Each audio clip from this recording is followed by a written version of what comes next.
watching Just the News. I'm Amita Balachandra. We're going to start off with updates on the Delhi violence that took place on Saturday. The latest update is that 5 of those accused in the clashes at Delhi's Jahangirpuri on Saturday have been charged under the stringent NSA on National Security Act, which allows detention up to a year without any charge. Now, Ansar, the main accused, is among those who faces charges under the NSA. The others are Salim, Imam Sheikh, Dilshad and Ahir. Now, the Delhi police had earlier said that they had registered an FIR against the organizers for taking out a procession on the 16th of April evening without taking permission from authorities. Now, according to Deccan Herald, the police statement also named organizers from the Vishwa Hindu Parishad and the Bajrang Dal for not seeking permission. However, that statement was retracted later.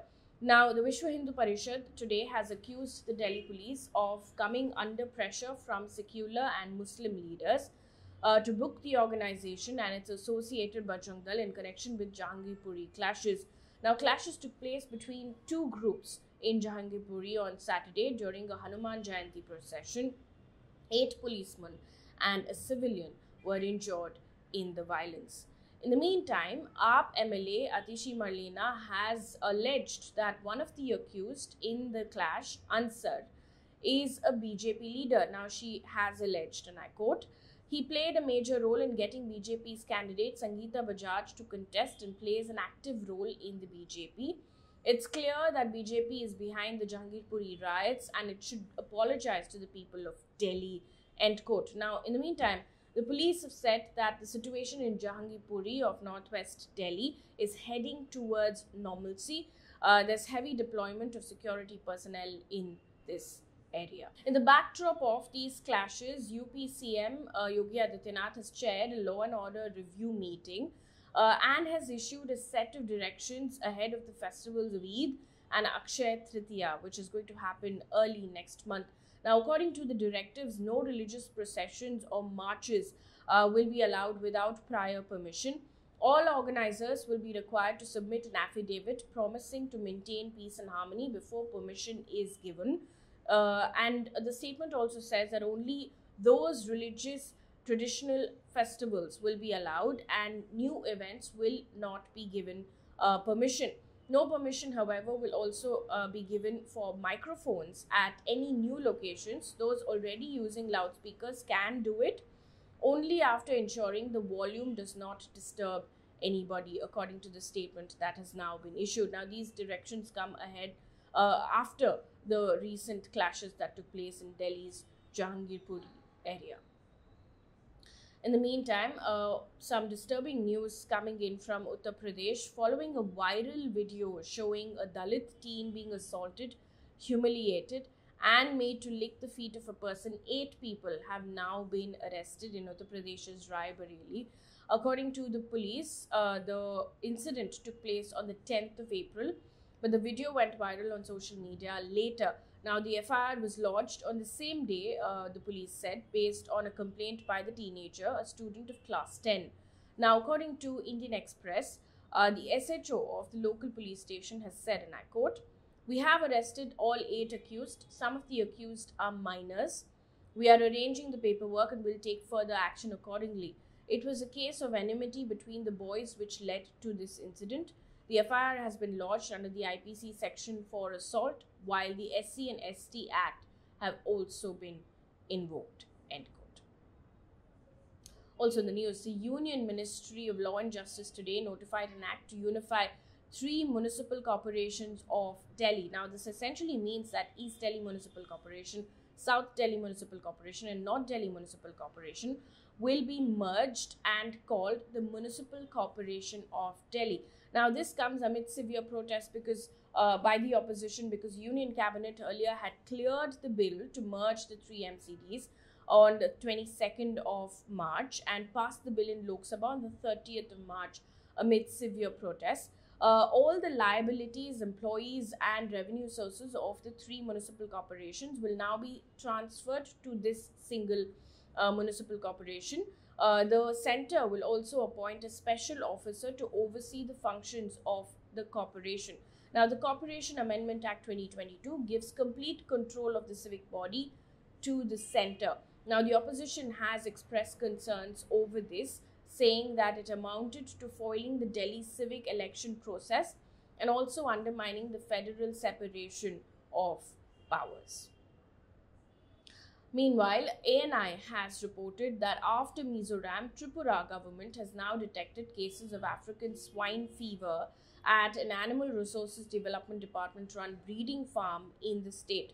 Over 60 pigs reportedly died due to unknown reasons, causing alarm about this virus. Now, following the detection of cases, Tripura has now ordered a mass execution of pigs in different phases. According to PTI, over 700 pigs have been detected with the African swine flu in Mizoram. At least 17 villages in the state have been affected because of this outbreak. Now, African swine fever is a highly contagious viral disease of pigs. In its acute form, the disease generally results in high mortality. Meanwhile, doctors have written to the President and the Prime Minister requesting them to postpone NEET PG exams that are scheduled to take place on the 21st of May. Now, according to the Times of India, the centre, however, is not too keen. Now, doctors have said that if it's not postponed, then they will have no choice but to surrender their degrees to the Government of India at Rashtrapati Bhavan. In the letter, they point out that there is an insufficient gap to prepare for this exam and hence they won't be able to do so. They also claim that they're being continuously harassed mentally by the National Medical Council and the National Board of Examination because of their mismanagement. Also in the news, India has objected the methodology used by the World Health Organization for estimating COVID deaths in the country. Now, this interestingly comes after a report in the New York Times which claims that according to WHO, India's COVID death toll is at least 4 million, which is about 8 times the official number. The official number is at 5.20 lakh. Now, in a statement, the Ministry of Health and Family Welfare has said, and I quote, India's basic objection has not been with the result, but rather the methodology adopted for the same. The Health Ministry also stated that India has been in, and I quote, regular and in-depth technical exchange with WHO on this issue, end quote. And the Health Ministry also says that it has shared its concerns regarding the methodology through a series of formal communications as well. Meanwhile, Kerala's health minister has denied the centre's allegations over daily COVID data, calling them unfortunate and absolutely wrong. Now, the health minister has said that Kerala has been sending data every day. Now, yesterday we told you that the centre had warned and written to the Kerala government asking it to provide daily COVID data, and this came after a gap of about a couple of days, where earlier the Kerala government had allegedly said that they would not share it because of decreasing cases. Now, Kerala government, however, has denied those charges today and said that they are absolutely wrong and that they have been sending COVID data every day. The centre had also said that daily cases have seen a jump of 90% and hence they need daily data to match the national statistics. Moving on to business news right now. Auto and taxi drivers have withdrawn their 2-day strike in Delhi over rising CNG prices. However, drivers who work with app-based cab aggregators have said that they will continue the protest till their demands are met. Now, according to the president of Delhi Auto Rickshaw Sangh, the strike has been withdrawn because it was causing a lot of inconvenience with just 1 day to commuters. Meanwhile, while addressing a seminar of International Monetary Fund, Union Finance Minister Nirmala Sitharaman has said that the biggest risk of cryptocurrency is money laundering and terror financing. Now, she said, and I quote, I think the biggest risk for all countries across the board will be money laundering aspect. I think regulation using technology is the only answer. Regulation using technology will have to be so adept that it has to be not behind the curve, but be sure that it is on top of it, end quote. Moving on to international news, starting off with some worrying news coming in from Sri Lanka. One person has died and over 10 people have been injured after police and protesters clashed in Rambukana today afternoon. According to the Daily Mirror, the protesters were seen hurling stones at the police station following the incident. So there were clashes between the police and the anti-government protesters who have been protesting now the last couple of days because there's severe fuel shortage and there's shortage of drugs and other things as well in Sri Lanka because it's reeling with the worst ever economic crisis. People had blocked a highway in central Sri Lanka's Rambukana, 95 kilometers from capital Colombo, to protest acute oil shortages and high prices as well.